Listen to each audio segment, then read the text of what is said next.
y vamos ahorita a tener la presentación. ¿Sí? Y vamos a entrar a todo lo que es la... Me avisan cuando estén viendo la presentación. Listo, listo, Ok, profe. ok. Entonces, vamos a hablar, de la clase de hoy va a ser de todo lo que tiene que ver con la visión, audición y equilibrio. Esa es la clase de hoy. Pues que son básicamente la visión y audición, como ustedes pudieron ver en la clase del sistema nervioso, son pues, vamos a llamarlo, la parte especial de toda la parte sensorial y está relacionado con el sistema nervioso autónomo, ¿no? Pues la visión, es la primera que vamos a tocar, está compuesto pues por toda una serie de estructuras que las vamos a ver pues, de manera muy grande, pues que tenemos los ojos, que es esto que está acá en este momento, que podría ser así como la cámara fotográfica, y después toda una serie de vías pues nerviosas, que se llaman las vías ópticas, en las cuales llega esa imagen que se está reflejando acá al lugar donde se puede ver, donde nosotros tomamos conciencia de la imagen o de la visión de lo que vemos, que es la corteza occipital, en la región posterior del cerebro. Entonces viaja a través del nervio óptico, luego lo vamos a ver que es el quiasma, tracto, radiaciones, hasta llegar a la corteza que se llama la corteza visual o corteza calcarina, ¿ok? Que es la que tenemos acá.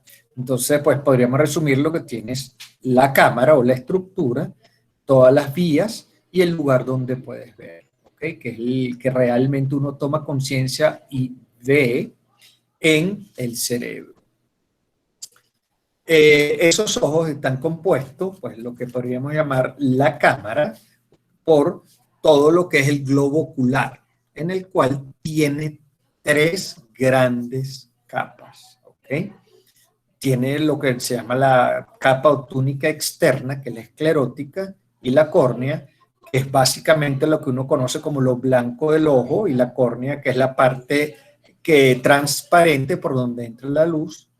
Luego tienes una capa intermedia que se llama la túnica media, que se conoce como úvea, y tienes la coroides, que la coroides es la capa pues, que pone en la cámara negra por dentro, y esa, en la parte anterior tiene lo que es el cuerpo ciliar, que es un grupo de, podríamos llamarlo una parte de músculos que pueden darle movilidad a pero vamos a hablar de un lente que nosotros tenemos que se llama el cristalino, y pues tenemos toda la parte del iris o pupila. El iris es pues toda la parte pues que le da color al ojo, si tiene los ojos negros, marrones, verdes, y pues aumenta y disminuye de tamaño, y el orificio por donde entra la luz se denomina pupila. ¿Ok? Y la túnica interna o la capa interna, pues es la que tiene todas las células especializadas para poder ver, y es lo que se conoce como retina, y ahí también están alojados los vasos.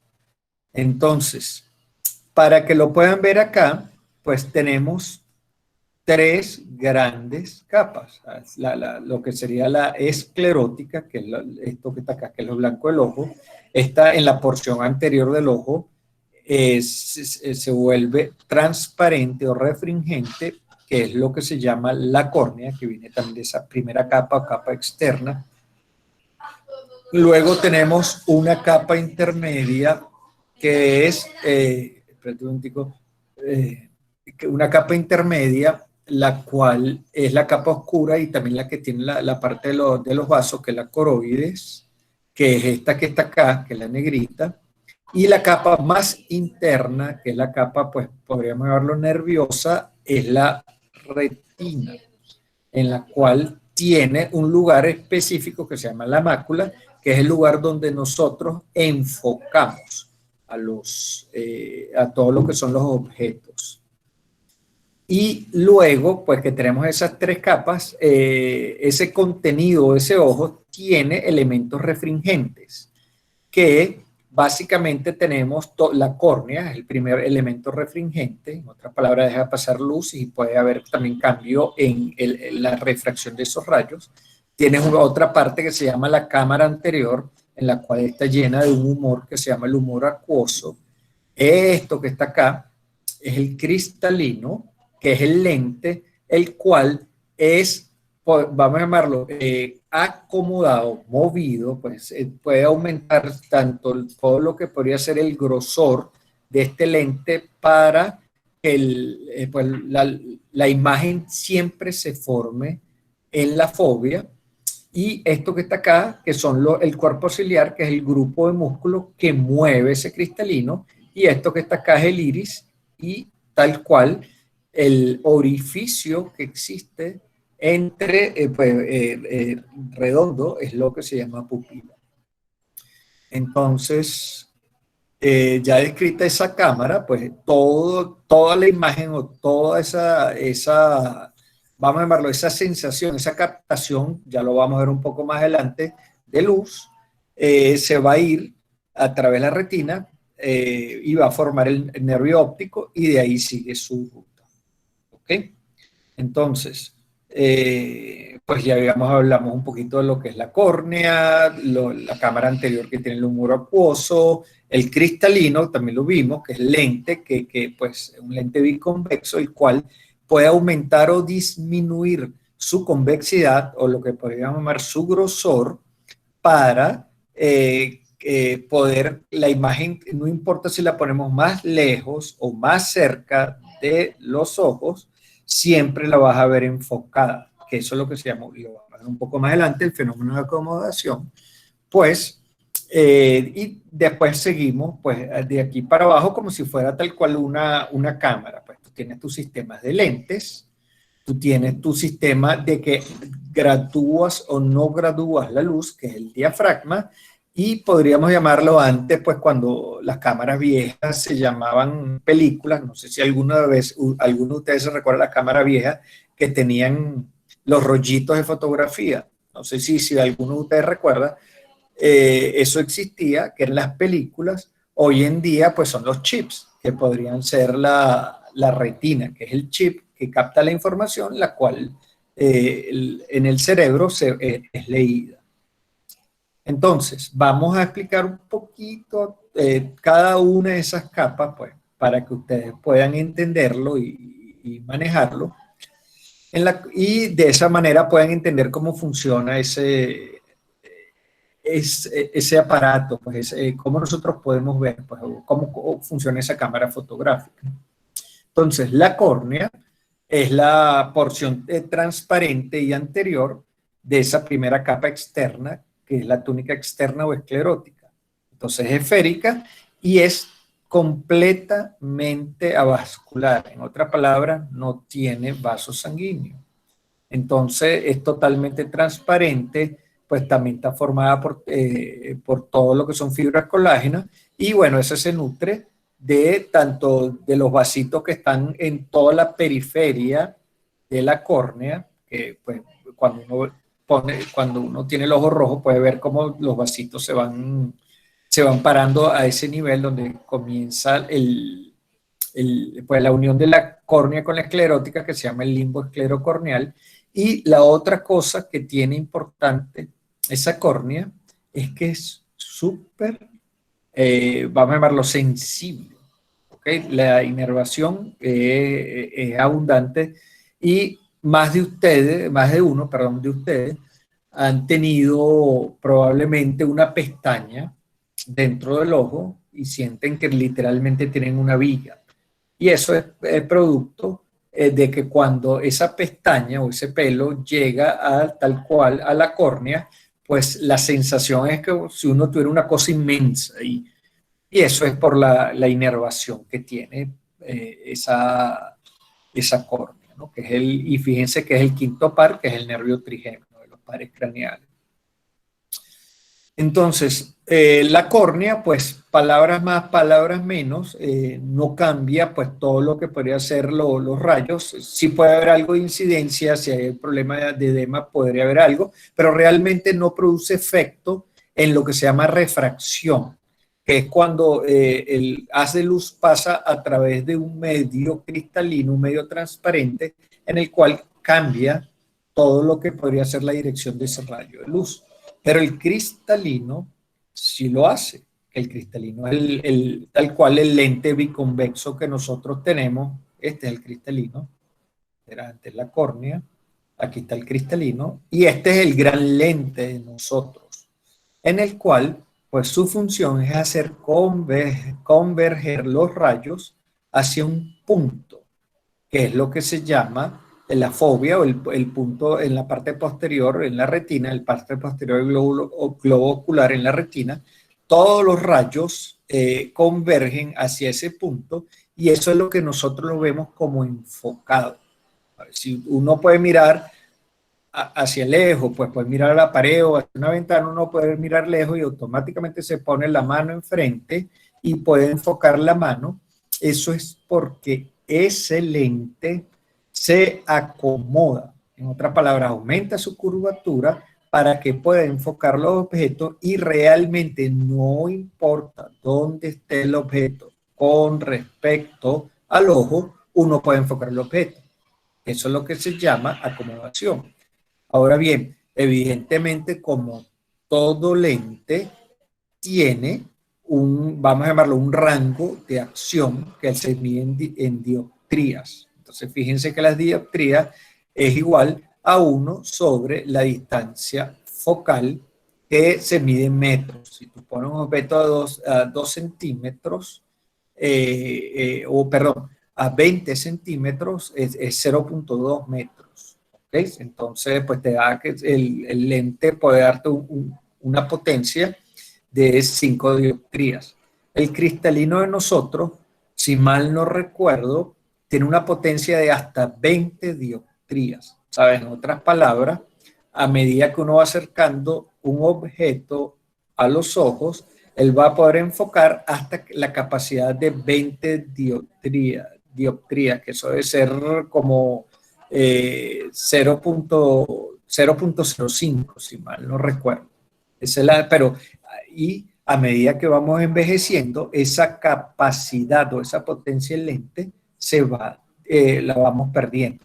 Y eso es lo que llamamos también, entre otras cosas, presbicia. Entonces, el cristalino, en resumen, es un lente biconvexo en el cual, pues gracias al cuerpo ciliar, que es el grupo de músculo, lo puede manejar, en otras palabras, lo puede poner, aumentar su curvatura para que siga enfocando pues la divergencia de los rayos, pues consigan el punto, toda la parte que cruza al final de la retina en el lugar de la fobia. ¿Ok? Y bueno, está controlado por el sistema parasimpático, el tercer par. Entonces, fíjense cómo funciona este sistema de refracción. Más o menos 20 pies, que estamos hablando cerca de 6 metros de distancia, ya el rayo de luz es paralelo y en teoría, pues con la capacidad normal que tiene el cristalino, pues los rayos entran de manera paralela y llegan al punto focal. Pero a medida que vas acercándote o bajando de los 6 metros, los 20 pies, esos rayos comienzan desde el punto donde se generan, pues para llamarlo, pues en vez de ser paralelos, comienzan a ser divergentes y el lente los tiene que, tal cual, enfocar, pues aumentar su grosor o su diámetro para que el rayo pues siga llegando al punto focal. Entonces, eso es una de las cosas que pues hace ese lente. Y pues sí, como vicio de refracción, pues si hay pues algo que haga que la imagen no se forme en ese punto llamado fobia, en la parte posterior de la retina, o se forme antes o se forme después, uno lo va a ver desenfocado, ¿ok? Entonces uno puede tener o miopía o hipermetropía o astigmatismo dependiendo de que sea lo que esté ocurriendo. Entonces fíjense acá, pues en resumen, los vicios de refracción, como habíamos hablado, pues la vista normal, pues los rayos son paralelos cuando está el objeto por más o menos alrededor de los 6 metros o más allá, y entonces pues normalmente se forma la imagen en el punto, en la parte posterior del ojo, que es la fovea, en la parte de la retina denominada fovea, que es el lugar donde uno enfoca y detalla. Pero la miopía es que o que aumento de lo que sería la curvatura del ojo, pues un ojo más grande, esa imagen se forma justo antes y entonces uno la ve desenfocado y pues con un lente, que esto es un lente biconvexo, tú arreglas y la llevas hasta el lugar hasta el punto de la fobia. La hipermetropía es lo contrario, pues.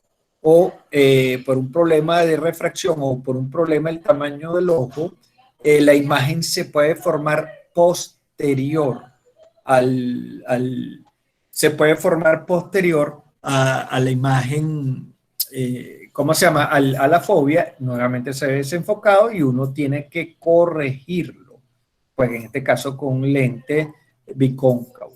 Y el astigmatismo no es por un problema de que se pueda pues formar o no formar, sino es un problema de córnea, que la córnea parece así como la superficie, la estoy viendo, véanlo, vamos a llamarlo como si la estuviéramos viendo macroscópicamente, como si fueran en la superficie una pelota de golf, que pues hace que por donde hay lugares donde entra el rayo, entre de manera diferente a la otra y la imagen no llega a formarse completa, los rayos no cruzan. Y entonces esto se puede corregir con lente cilíndrico. Entonces todo esto que estamos hablando lo pueden corregir todo lo que llamamos la parte de óptica o toda la parte de pues los lentes. ¿Okay? Pues gracias a los lentes uno corrige la mayoría de los vicios de refracción.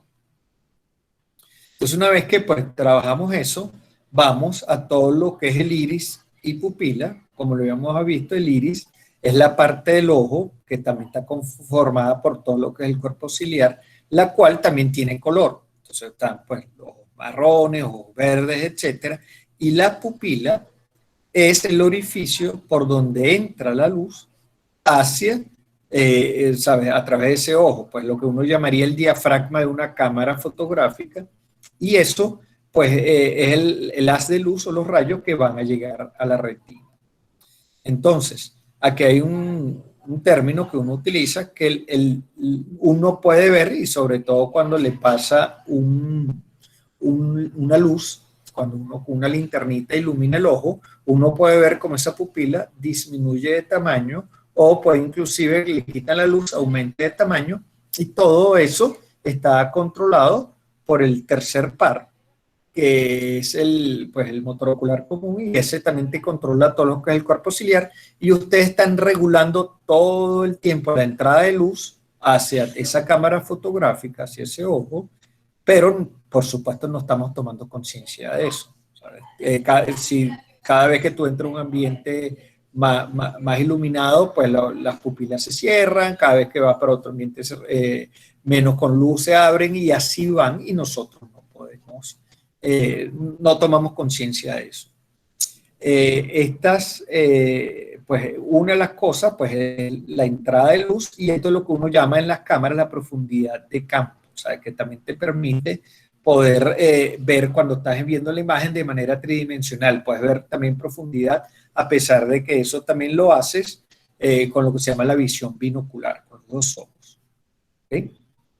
Entonces, llegamos a la tercera capa, que es la retina, pues la capa nerviosa, podríamos llamarla, que es la encargada de transmitir el impulso nervioso hacia la corteza cerebral.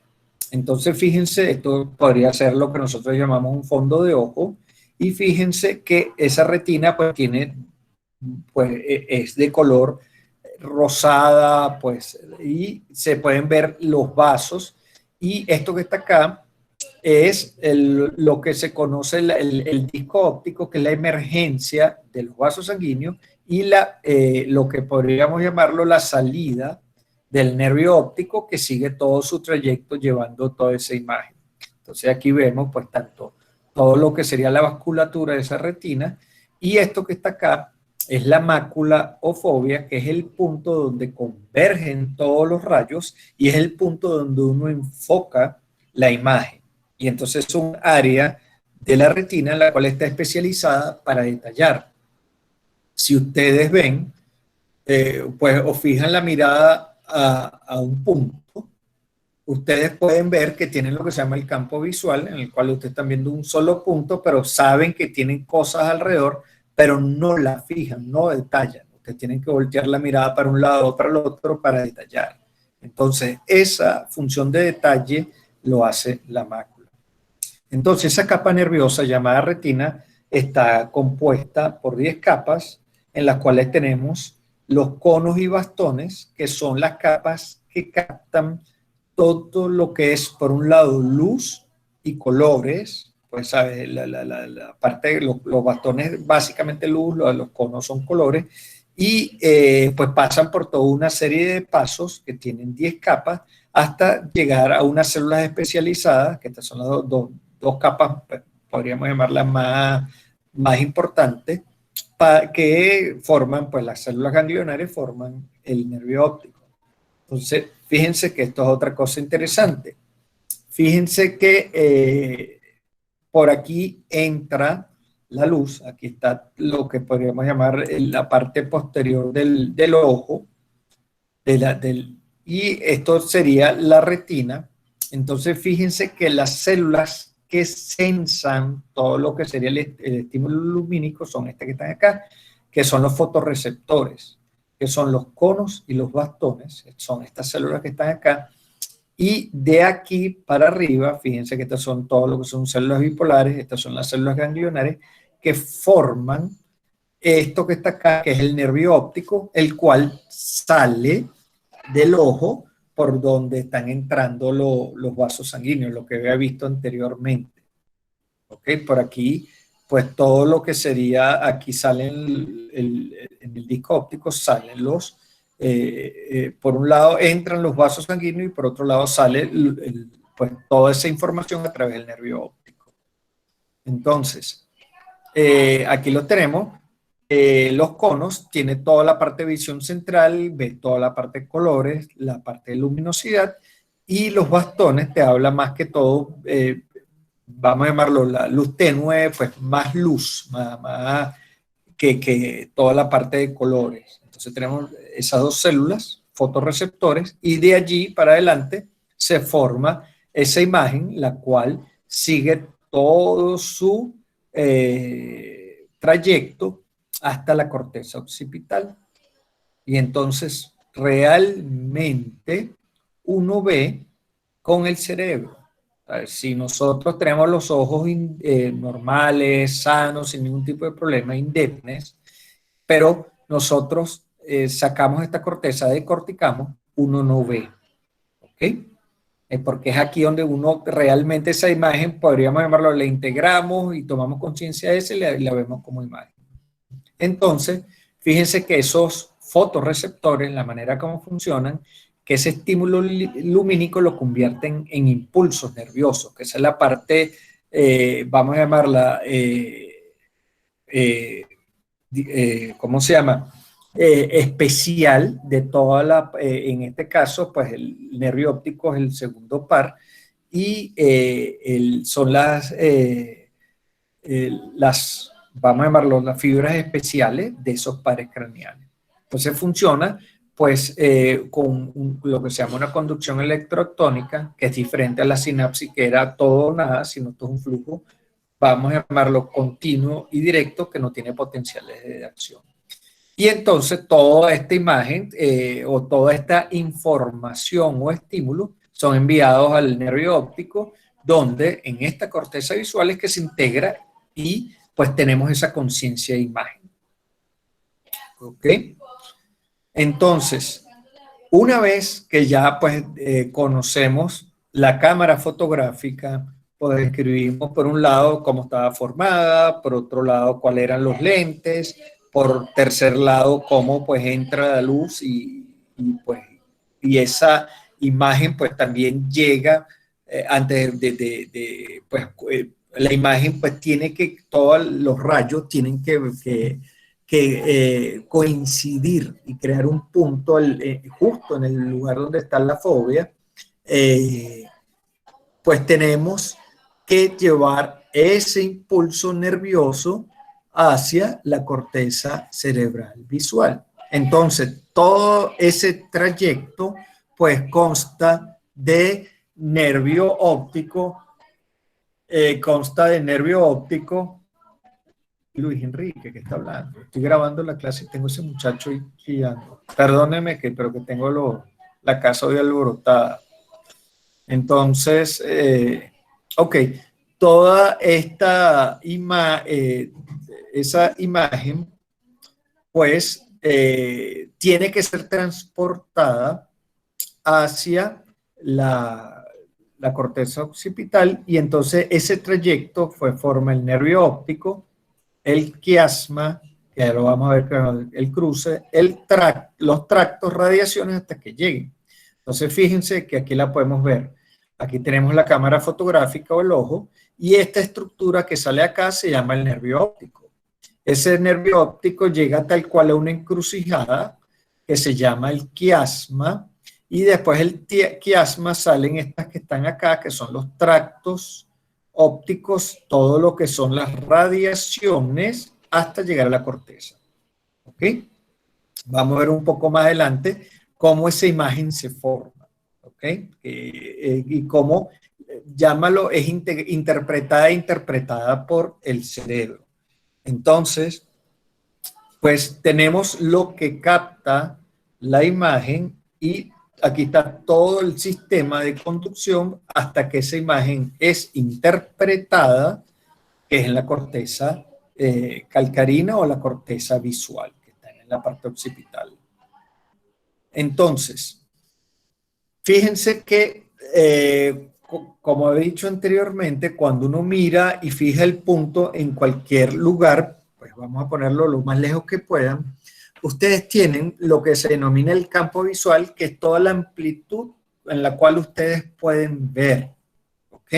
Y entonces nosotros podemos vivir el campo visual si trazamos, imagínense que pues una línea que salga, pues, una línea que pase, pues, a nivel de la nariz, y uno podría vivir que uno tiene, mirando hacia el mismo punto, un campo visual que podría ser izquierdo o derecho. O sea, el campo visual izquierdo mío, el campo visual derecho, y estoy viendo el mismo punto. Entonces, lo interesante es que esos campos visuales, si ustedes lo pueden ver, si yo en este momento estoy mirando y quiero saber qué es lo que veo, cómo veo el lado derecho, uno puede entender o puede ver es que la luz está entrando y yo puedo, ok, déjame un poquito más adelante porque no lo van a entender. Pues tengo campos visuales que son izquierdo-derecho, fijando la mirada. Pero ahora, si yo agarro y veo los ojos, yo podría también, utilizando esa misma analogía, dividir la retina entre todo lo que podría ser todas las retinas que están pegadas a la nariz, yo les llamo retinas nasales, y todas las retinas que no están mirando la nariz, yo las llamaría temporales, ¿ok? En relación a todo lo que sería el hueso temporal, ¿ok? Entonces, si nuevamente fijemos la mirada a un punto y si vamos a ver el campo visual derecho, y imagínense que están entrando los rayos, ustedes pueden imaginar o pueden ver que yo veo el lado derecho con todo lo que sería mi retina nasal de este lado y la retina temporal de este lado. ¿Ok? Y el izquierdo, al revés, retina nasal izquierda, retina temporal derecha. ¿Ok? Entonces, fíjense que aquí lo vemos, escrito, pues el ojo izquierdo la parte temporal capta imágenes del otro lado. Mi ojo izquierdo capta imágenes que están de este lado. Y la parte nasal capta imágenes que están de este lado, porque imagínense que el rayo está entrando de manera recta, ¿no? Y el derecho, también ocurre lo mismo, en el cual la parte temporal va a captar imágenes vamos a llamarlo contralateral del lado izquierdo, mientras que la parte nasal va a captar imágenes del campo de toda la parte derecha. ¿Por qué? Porque a nivel del quiasma, todo lo que sea nasal, ¿sabes? Las retinas, cruzan y todo lo que no, es temporal sigue por el mismo lado. Entonces, todo lo que estamos hablando lo podemos ver acá. Todo lo que es el campo visual izquierdo, pues si uno se imagina la luz entrando, pues entra por el lado nasal izquierdo y el temporal derecho. Todo lo que sería el campo derecho, tal cual la luz entra por el campo nasal derecho, la retina derecha y la retina temporal izquierda. Entonces, como ambas, a nivel del quiasma, el nervio óptico hace el cruce, todo lo que es interno cruza, es que se logra que las cortezas o el cerebro, pues todo lo que sería la corteza izquierda vea todo lo derecho y la corteza derecha vea todo lo que sería el campo visual izquierdo. ¿Lo ven? En esta imagen sí lo veo mejor, Sí, porque profe. no lo entendía, no lo Ok, entendía sí. antes, pero aquí la imagen ya lo entiendo clarito. Ok, eso es lo que interesa porque a la larga lo que quiero transmitir es que todo lo que es el campo visual derecho lo capta el cerebro izquierdo, pues la corteza izquierda, y todo el campo visual izquierdo lo capta la corteza derecha, pero quitan los por qué. ¿Ok? Entonces eso es importante entenderlo. Y la otra cosa es que fíjense que lo que habíamos hablado anteriormente, de que uno tiene los campos visuales. Esta es una imagen un poquito más bien interesante, pero muy detallada. Pero este es el punto central donde está la fobia. Y fíjense que tanto los campos visuales, tanto izquierdo o derecho, y fíjense que tienes tanto superior como inferior. ¿Ok? Entonces, ¿pero qué me interesa? A mí lo que me interesa de esta imagen es que fíjense que a nivel de corteza, lo más que se ve, o sea, la mayor inervación es al punto donde nosotros fijamos la atención, que es la fobia. ¿Ok? Entonces, esto es interesante porque a medida que ese nervio entra el quiasma y se va, pues, a medida que van por todas las vías, cómo se va, vamos a llamarlo los diferentes puntos, se van dibujando hasta terminar en la corteza. ¿Ok? Pero entonces, de esta imagen, lo que me interesa rescatar es que la mayor atención que tiene esa corteza cerebral es al punto donde nosotros fijamos la atención. ¿Ok? Y de hecho, como buenos animales, nosotros también estamos pendientes a lo que se mueve. Entonces, en lo que se mueve podemos fijar la mirada y de esa manera podemos detallar. Y eso también ocurre en todos los animales. Pues cuando uno está también, pues, y entiende los animales y trabaja con animales, pues hay varias cositas, ¿no? La primera es que nosotros, en la mayoría de las personas, pues normales, que tienen los 5 sentidos activados y funcionando adecuadamente, probablemente el sentido de la vista o la visión es el que tenemos más desarrollado. O sea, de los 5 sentidos que nosotros tenemos, pues el que más tenemos desarrollado es la visión. Pero en los animales no ocurre así. En los animales, pues hay otros sentidos que están más desarrollados que otros. Por ejemplo, en la mayoría de los animales, el sentido de la visión no es bueno, pero pueden tener un sentido de olfato genial.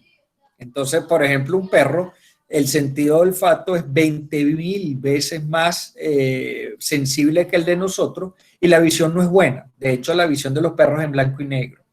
Entonces, ellos perciben el mundo a través de la nariz.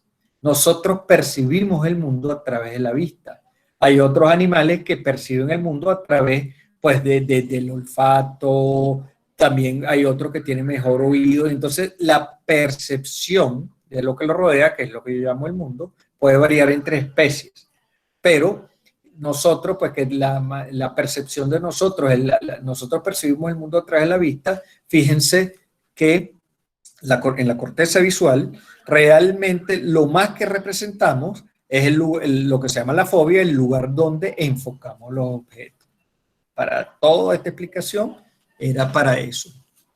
Entonces, una vez que entendemos cómo funciona ese ojo, que pues tal cual, desde la estructura de ojos, lo imaginamos como una cámara fotográfica en la cual pues definimos la cámara, las partes de la cámara, vimos todo el sistema de lente, cómo después entra la luz, cómo funciona ese sistema de lente pues de manera autónoma y no nos estamos dando cuenta para que podamos tener pues visión y enfocar. Y pues cómo eso es interpretado en la corteza, pues las cámaras o esos ojos, vamos a llamarlo, tendrían una función muy pobre si no se pudieran mover, ¿ok? Porque tendríamos que mover toda la cabeza para un lado y para el otro para pues seguir un objeto y pues los ojos tienen toda una serie de movimientos conjugados para que ambos ojos sigan un objeto y la imagen se forme donde se tiene que formar, porque ahí está el concepto de visión binocular. La visión binocular es que ambos ojos están alineados y enfocados y la percepción, pues en la imagen, se forma en el punto ese amarillo que hemos visto que es la fobia. Si en algún momento esos movimientos oculares no son conjugados y se te mueve un ojo diferente, la imagen no se forma en ese punto amarillo, sino en otro lado del ojo. Y desde el punto de vista de integración e interpretación, nosotros vemos imágenes dobles, ¿ok? Que eso es lo que uno veía así como la gente visca, o no sé si ustedes alguna vez como un niñito empezaron a acercar el dedo hasta que llegaron a un momento que veían dos dedos, y eso es lo que se llama diplopia, que eso es cuando uno ve doble, y eso te habla que por alguna razón los movimientos oculares no son conjugados. Entonces, volviendo otra vez, pues esos movimientos del ojo está dado o ocurren por lo que se llaman los músculos extraoculares, que en algún momento los nombramos cuando estábamos viendo los pares craneales, en el cual pues tenemos 6 músculos por ojo, ¿ok? 4 rectos, que tal cual imagínenselo como una esfera, vamos a ver si lo podemos ver acá porque es mucho más fácil. Ok, aquí los tenemos. Tenemos 6 músculos, 4 rectos, recto superior, recto inferior, todo lo que sería el recto lateral y el recto medial, y este sería el ojo izquierdo. Y pues después tenemos 2 oblicuos, oblicuo superior y el oblicuo inferior. Entonces, cada ojo tiene ese set de músculos, de 6 músculos, y literalmente le da pues el recto superior para arriba, recto inferior para abajo, el recto lateral para lo que sería para afuera, la nariz sería el punto central hacia afuera y el otro hacia adentro, ¿no? Y los oblicuos lo que hacen es rotar el ojo y también elevar, ¿ok? Pues rota y eleva, rota y vamos a llamarlo, y depresiona, baja el ojo. Entonces, con esos set de músculos en cada ojo y, por supuesto, con toda la parte que se llama coordinación, y ahí entra el cerebelo, uno puede tener los movimientos oculares conjugados. Puedes seguir con la mirada un objeto en movimiento. ¿Ok? Eso es importante. Entonces, con esos movimientos oculares conjugados, pues realmente nosotros, pues tal cual, tenemos una ventaja de la cual sin mover la cabeza podemos seguir los objetos y si pues el rango es mayor, nosotros podemos también mover la cabeza. Eso es un gran adelanto que nosotros tenemos. Todo ese set de músculos y esos movimientos se llaman conjugados porque si hay algún movimiento que no sea exactamente igual que el otro en los ojos, coordinado por el cerebelo, ves doble. ¿Ok? Y entonces hay cantidades de cosas que eventualmente te lo pueden producir, pues, pero no vamos a entrar en eso, ¿no? Porque si no, vale, entramos en la parte patológica. Lo importante es que ustedes entiendan que cuando uno ve doble, pues no está bien. Y entonces pues habrá que buscar las causas. Entonces, pues muy grandes las alteraciones oculares, pues podemos tener lo más importante o lo más frecuente es lo que se llama la conjuntivitis y como dice la palabra, inflamación de la conjuntiva. La conjuntiva, pues esa parte, pues vamos a llamarlo blanca y vascular de la esclerótica. ¿Ok? Y entonces tú tienes lo que se llama la conjuntiva, pues, toda la parte palpebral y tiene todo lo que es la tarsal. ¿Ok? Entonces, cuando tú tienes el ojo rojo, fíjense que básicamente eso puede ser, entre otras cosas, una inflamación, una infección, y fíjense que la mayoría pues llega a lo que es el limbo esclerocorneal. Fíjense que en la córnea no tiene vasos. ¿Ok? Entonces, esto que está acá, pues el ojo rojo que puede picar, puede tener lagaña o secreciones, etcétera, etcétera, pues es un signo de la conjuntivitis. O sea, puede ser por virus, puede ser por bacteria o puede ser por también pues, otras causas químicos, pues también cuerpos extraños, etcétera, etcétera, que te pueden producir esa lesión. Y por otro lado, tenemos esto que está acá. Fíjense que por un lado se ve que el ojo está inflamado. Fíjense que está la vasculatura, pues, se pueden ver los vasos. Y fíjense que se ve así como una línea, ¿no? Y esto es que hay un depósito de líquido dentro de la cámara anterior del ojo. Y esto se puede ver por trauma, que es lo más frecuente, y se denomina ifema. Y fíjense, bueno, y fíjense que este ojo también, la pupila está dilatada, pero esa pupila está dilatada porque tiene medicamento, lo que se llama cicloplégico. Cicloplégico. Entonces, eso te hace que el ojo, pues, esté dilatado porque están tratando esto que básicamente una de las más frecuentes es trauma y entonces ese trauma ocular hace que tengas colección de líquido que habitualmente es sangre en la cámara anterior del ojo. ¿Ok? Entonces, pues vamos a hacer aquí como un primer break. Y los retos. ¿Ustedes saben lo que es eso? ¿Lo han visto? Sí, sí, profe. Sí, profesor. Ajá, ¿qué es eso? Que se ve la Plaza Altamira La plaza, o Plaza Francia. sí, la plaza Francia. Ajá, es tal cual. ¿La vieron anteriormente esta foto entonces? Sí, profe. La verdad no, yo no. Yo la más, la que recuerdo más cercana ya estaba el edificio muy famoso que está ahí al final, al lado de la plaza. No recuerdo ahorita cómo se llama. Ese edificio ya Ujú. estaba ahí. Sí, Pero esta tan antigua, la verdad no. esto debe ser una foto del 45-46. Y fíjense Wow.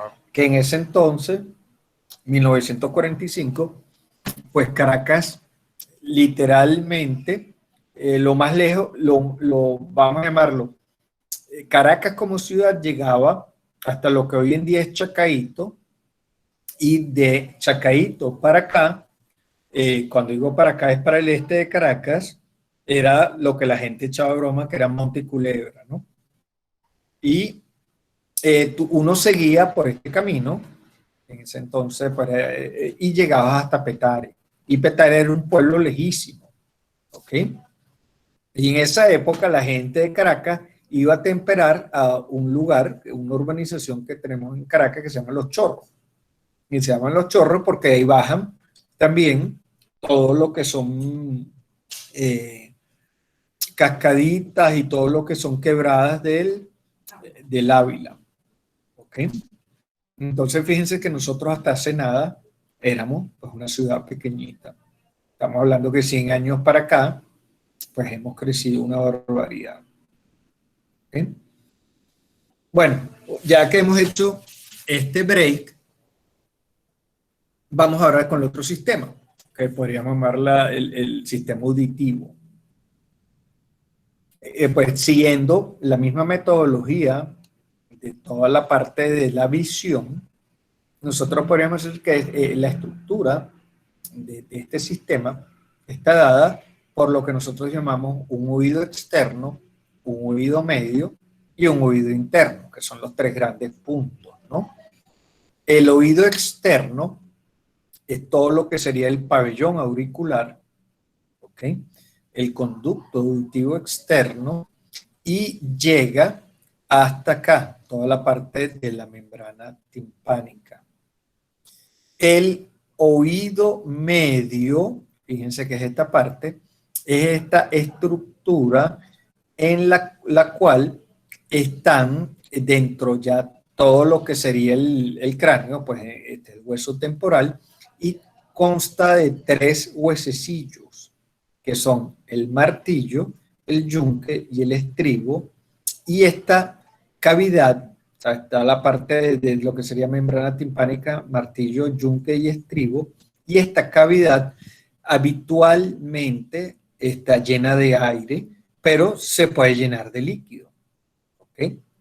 Y entonces cuando ustedes abren la boca y les suena los oídos croc, es que hay una comunicación entre este oído medio y todo lo que sería la boca en la región posterior de la nasofaringe, en la región de entre nariz y en la parte posterior de la faringe, que son pues lo que sería pues el tubo faringotimpánico que antes le llamábamos las trompas de Eustaquio. ¿Ok? Entonces, pues hay una comunicación y entonces uno puede igualar las presiones de la vía aérea. Entonces, oído externo, pabellón auricular, todo lo que es conducto auditivo externo hasta llegar a la membrana timpánica, oído medio, que está formado por todo lo que sería membrana timpánica, martillo, yunque y estribo, y llegamos a lo que sería el oído interno, esta estructura que está acá, en la cual pues sería todo lo que es la cóclea o el caracol, y esto que está acá son los conductos semicirculares que están relacionados con el equilibrio. Y de aquí para acá, esto que está acá, es el nervio auditivo o coclear, que es el octavo par, ¿ok? De los pares craneales que nosotros estamos hablando. Entonces, pues en resumen, este sistema auditivo pues tiene todo lo que sería el oído externo, todo lo que es el oído medio y el oído interno. Externo, medio e interno. ¿Ok? Entonces, ¿para qué sirve ese sistema? Pues para todo lo que sería captar o oír, pues, toda la parte de la audición. Y la audición, pues tenemos, se produce por lo que se llama las ondas sonoras, que son ondas que se producen en la atmósfera, en el aire, ¿no? Que viajan a una velocidad, que son 344 metros sobre segundo. Entonces, como toda onda, y ustedes que son ingenieros lo saben, tienen lo que se llama amplitud, que sabes, la onda es más amplia o menos amplia, y frecuencia. Entonces, la amplitud de onda nos habla de los, vamos a llamarlo volumen del sonido y lo ponemos en decibeles. Nosotros tenemos capacidad, pues tenemos de oír entre todo lo que es de entre 0 y 140. 0 es muy cercano a todo lo que sería lo secreto, pues murmullo, lo muy bajo, y 140 decibeles, que cuando tú estás en un concierto, eso en la olla, y estás metido y todo ese cornetero y esa estridencia a millón. Eso es 140. Y bueno, lo tenemos abajo, un poquito menos, 100, depende.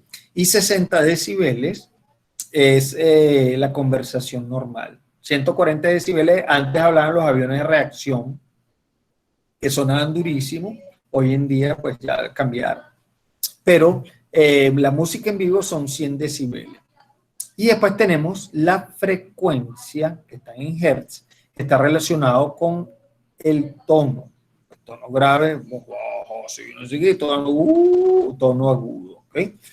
Entonces fíjense que nosotros también tenemos rangos de audición que están entre los 20 y 20.000 hertz, siendo la voz masculina pues con una frecuencia menor que la voz femenina, pues más grave que el de la mujer.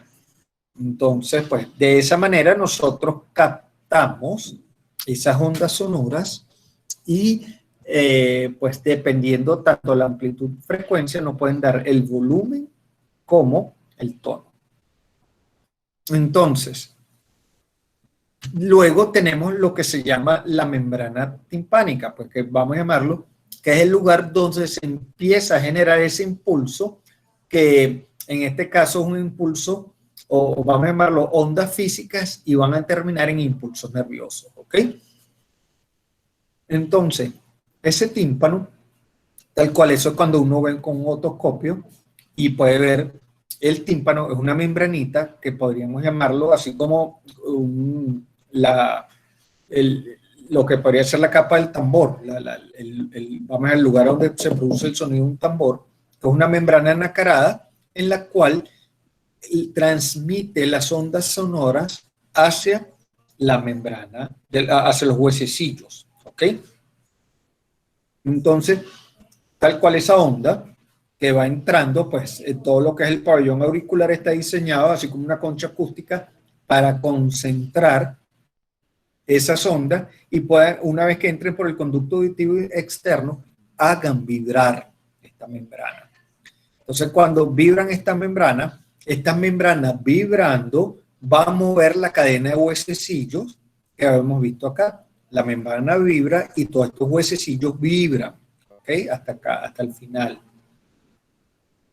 Entonces, esto es producto, la vibración es producto de las ondas sonoras.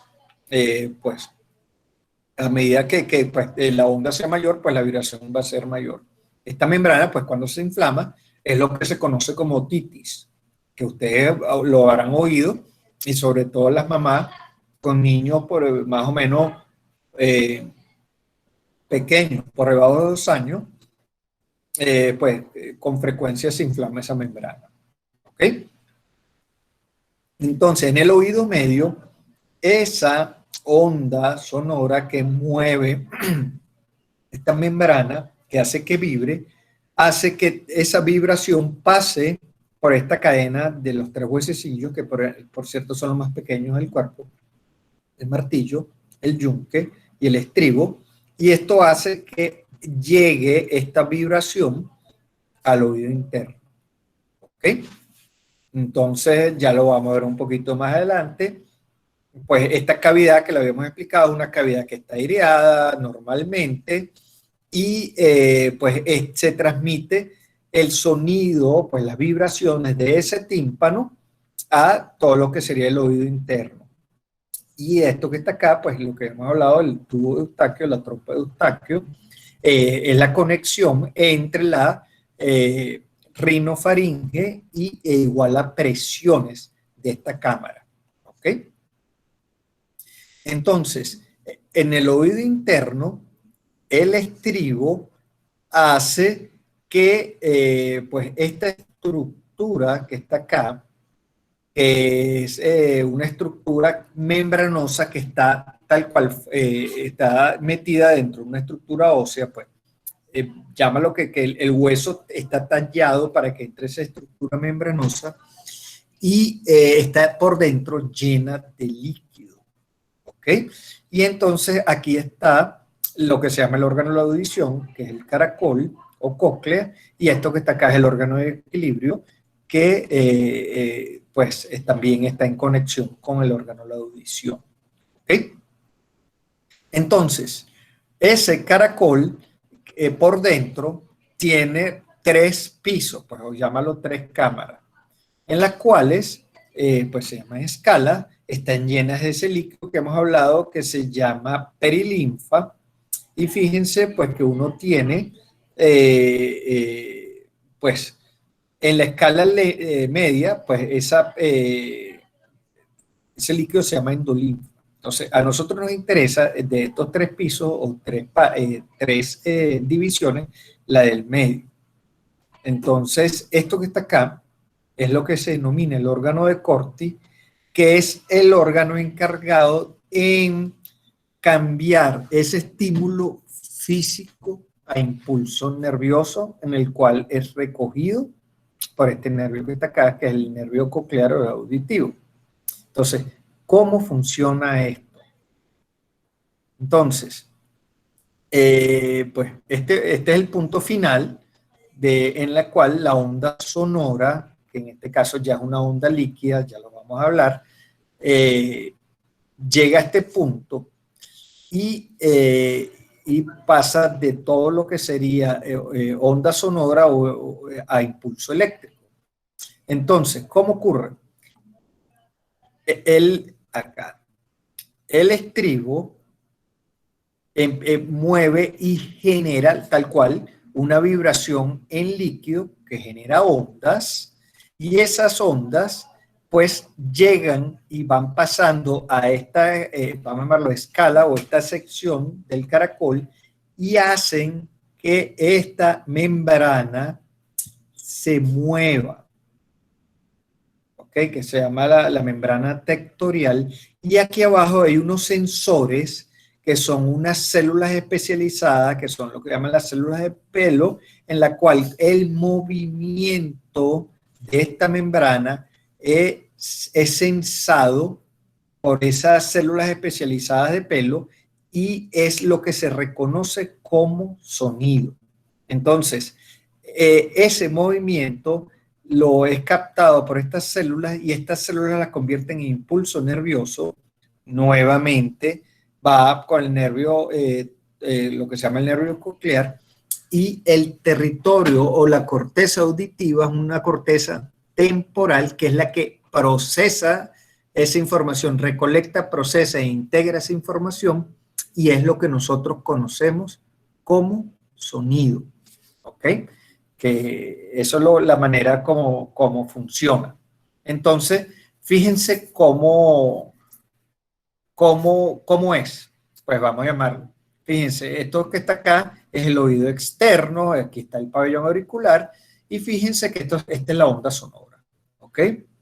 Entonces, a nivel de la membrana timpánica, llega y comienza a vibrar esta membrana, y fíjense que la cadena de huesecillos amplifica la membrana oval, es el lugar donde ese estribo, aquí, se une con este órgano, que lo que se llama el órgano de Corti, perdón, los conductos semicirculares del caracol, adentro está el órgano de Corti, y amplifica esa onda, y en el órgano de Corti, que está acá, este sonido lo que hace que, tal cual, esta onda hace que la membrana, tal cual, la membrana tectorial, esta que está acá arriba, se mueva y estimule esas células. Entonces, eso que parece bien complicado es la manera como nosotros oímos, ¿ok? Entonces, esa discriminación de oído lo da nuestro gran cerebro a nivel de corteza, ¿ok? Todo esto que está acá son medios físicos para generar el impulso eléctrico, el cual va a ser reconocido como sonido. Entonces, cuando uno habla de problemas de audición, uno tiene que ponerlo en dos grandes lados. O es un problema de conducción, en otras palabras, o tienes un tapón de cerumen en el conducto auditivo externo, o es que la membrana timpánica está engrosada por una inflamación o una infección, o es que los huesecillos se pegaron por infecciones crónicas, lo demás, y no transmiten la vibración como, pues, como están diseñados que lo ocurran, y eso se llama sordera de conducción, en la cual hay alteración o daño de todos los medios que conducen esa onda, pero la parte nerviosa está indemne. O tenemos el otro lado, que es la sordera nerviosa, en la cual todos los medios de conducción están bien, pero pues la parte nerviosa, por alguna razón, no está bien. Entonces, eso hace que uno no pueda oír. ¿Ok? Entonces, lo más frecuente para disminución de la audición, estoy hablando en niños, son las otitis. Entonces, fíjense, esta es la membrana timpánica, nacaradita, aquí atrás se pueden ver los huesos y lo demás, y entonces uno lo ve y está bonita cuando uno lo veía. Pero puedes tener, fíjense que se ve esta imagen grandotota, tú dices, oye, pero esto no se parece nada a esto y se ve horrorosa. Y si se ve abultada, y entonces, y se ve como gruesa, como si esto, fíjense que tal cual, nacaradito, como si fuera una membranita, se ve así como un cuero, ¿no? Entonces tú dices, fíjense que ya esto, pues, si va a vibrar, pues evidentemente esto es totalmente diferente a esto, ¿no? Y la vibración es menor y entonces esto es una razón de sordera. Entonces, fíjense que también aquí, pues está una inflamación, aquí hay algo de líquido y se puede ver aquí también que hay algo de líquido. Y esto que está acá es que también existe la posibilidad de poner lo que se llaman tubos, perforas el tímpano, pones un tubito para sacar el líquido que hay en esa cavidad que es el oído medio. ¿Ok? Y entonces de esa manera puedes garantizar que el sistema de conducción funcione. ¿Ok? Porque si no el niño puede perder audición y esa audición una vez perdida, pues no es, si no se resuelve eso, vas a tener ese hándicap o esa disminución para el resto de la vida. ¿Ok? La mayor cantidad de sorderas que existen, entre otras cosas, son las sorderas ocupacionales, en las cuales pues no hay manera ¿sabes? Vas perdiendo la audición de manera progresiva por un ruido constante por mucho tiempo. Y bueno, esto que está acá era lo que se llamaba el implante coclear, en la cual, tal cual, esto es una de las nuevas tecnologías en la cual pues nosotros brincamos toda la parte que tiene que ver con vamos a llamarlo, las vías de conducción, y vamos directamente al nervio y tal cual lo que se hace es que esto capta el sonido, la onda sonora, y lo convierte en un impulso en el cual, estando la vía nerviosa, pues, o la parte nerviosa indemne, le mandas la señal al nervio y el resto, como el resto está bueno, sin ningún tipo de problema, esa señal es interpretada como sonido. Entonces, de esa manera, pueden oír personas que tienen problemas de sordera o de audición y básicamente sorderas de conducción. Entonces creo que, no, tenemos el sentido del equilibrio. Entonces, pues ya pudimos entender cómo funciona vamos a llamarlo sistema de audición o el oído, cómo se genera lo que nosotros conocemos como sonido, cómo esa onda sonora pasa después de ser una onda líquida, esa onda líquida es interpretada, sensada e interpretada para que forme lo que nosotros llamamos como sonido o ruido. Ahora vamos a hablar un poquito del equilibrio porque también está relacionado con todo lo que es la parte de audición. Pues utilizan, a pesar de que son estructuras que están contiguas, pues utilizan el mismo líquido. Entonces, el sentido de equilibrio, pues, ¿qué hace? Pues sensa y nos da información acerca de la posición del cuerpo con respecto a la gravedad. y nos habla también de todo lo que es el movimiento del cuerpo. Ese sentido de equilibrio también coordina movimientos tanto oculares como corporales y, entre otras cosas, permite mantener la mirada fija mientras se mueve la cabeza. Nuevamente, si ustedes fijan la mirada a un punto, un objeto, y ustedes mueven la cabeza, la mirada se puede mantener fija en ese punto, y eso es parte o producto del sentido del equilibrio. ¿Okay? Entonces, fíjense que pues nosotros tenemos 3 conductos semicirculares, el cual está orientado en los 3 planos espaciales. Pues todo lo que sería anterior, lateral y posterior, o pues tal cual, los 3 ejes del cuerpo. Y entonces, de esa manera va sensando todo lo que son movimientos. ¿Ok? Entonces, fíjense que lo importante de esto es que son perpendiculares entre ellos, orientados en los 3 planos espaciales, y están llenos de líquido, pues como hemos hablado, igualito que todo lo que era el órgano de Corti de endolinfa. Entonces, en este lugar que se llama las cristas ampulares, están los órganos receptores. Entonces, ¿cómo funciona esto? Entonces, el movimiento del cuerpo estimula el líquido que está dentro de estos canales, como hemos hablado, está con toda la parte endolinfa. Entonces, aquí existen también unas células de pelo que están dentro de estas ampollas, y eso por el movimiento, nuevamente la célula sensa el movimiento y esa información es transmitida como equilibrio. ¿Ok? Entonces, pues tenemos esta estructura que se llama utrículo, tenemos otra estructura que se llama sacculo, y básicamente detectan fuerzas tanto de gravedad y de aceleraciones lineales con respecto a todo lo que se llama el equilibrio estático del cuerpo. ¿Ok? Cuando hay alteración del equilibrio, pues lo más frecuente es lo que se conoce como vértigo. Que el vértigo era la sensación, o es la sensación, de que todo te da vuelta alrededor de ti.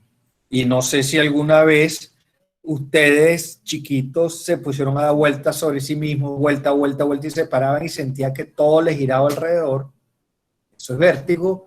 Pues cuando somos más grandecitos y ya nos hemos tomado una palamentazón y de repente siente que no puedes con tu alma, y llega un momento en el cual también empiezas a sentir que todo te da vueltas alrededor de tuyo y tienes que vomitar. Eso también es parte del vértigo, y eso tiene que ver porque el sentido del equilibrio también está relacionado con el cerebelo. Entonces, eso pues es una de las alteraciones del sentido del equilibrio. Entonces, la mayoría de los vértigos, pues hay diferentes causas, hay diferentes pues,